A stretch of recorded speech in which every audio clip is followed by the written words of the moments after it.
Eetu Koskiselle sen käy pysäyttämässä Ruikka kiekkoon. Lähtee ampumaan Dakosta mailla kautta kiekko-poppi. Onnekkaasti sinne maalit ja Pusala aivan tyhjä maali ja Antti Pusa. Siitä viimeistelee Tuton 0-1 johtomaalin.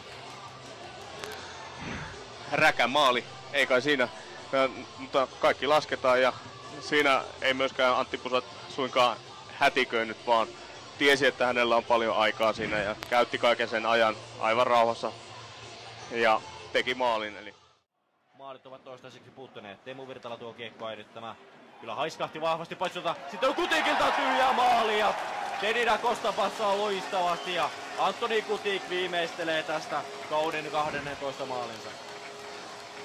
Tämä on varmaan niitä, joita haluaa sitten katsella videolta todellakin, että jaksoiko se jalka venyä sinne viivalle asti vielä ennen kuin kiekko yli meni, mutta sanotaanko, että Rapakon toisella puolella tässä ei varmaan olisi ollut mitään ongelmaa tuon tilanteen kanssa.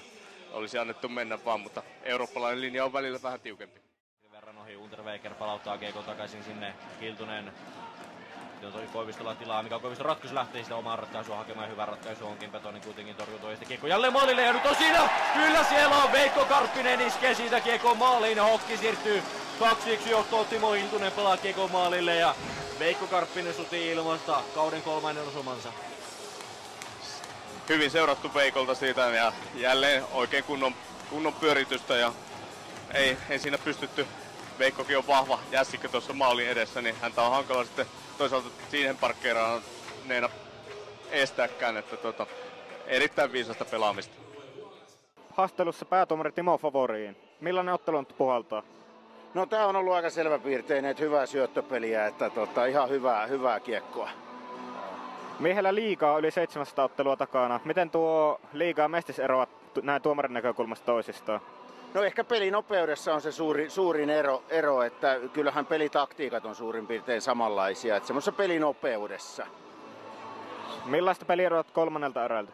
No tää on maalin peli taas, peli on nyt 2-1, niin maalin pelihän tästä tulee, että nämä on aika usein tämmösiä. Jees, kiitos Timo. 50 tai 53,24 ottelusta vain Sport ja oliko sitten Tuto toinen joka oli parempi, nyt vedetään Niva Nurin, ei tule rangaistusta Ruohomaa. Pyörähtänyt pääsee Fofanov siitä. Jopa puolittaisi läpi, mutta ei eritä Fofanovin nopeus tässä tilanteessa. Sinne heittomaalille tulee vähän taakse ja kiekko menee maaliin! Miska Humala, kun se lopulta tekee, nyt kyllä pomppii todella kummallisesti kiekko maaliin. Fofanovin syöttö tulee ja pomppiko se sitten Humalojan suojusten kautta ja taitaa luistimella viedä Humaloja tuo kiekko maalia. Pikkusen pahaiskahtaa potkumalta, katsotaan lähdetäänkö sitä vielä videota tarkastamaan.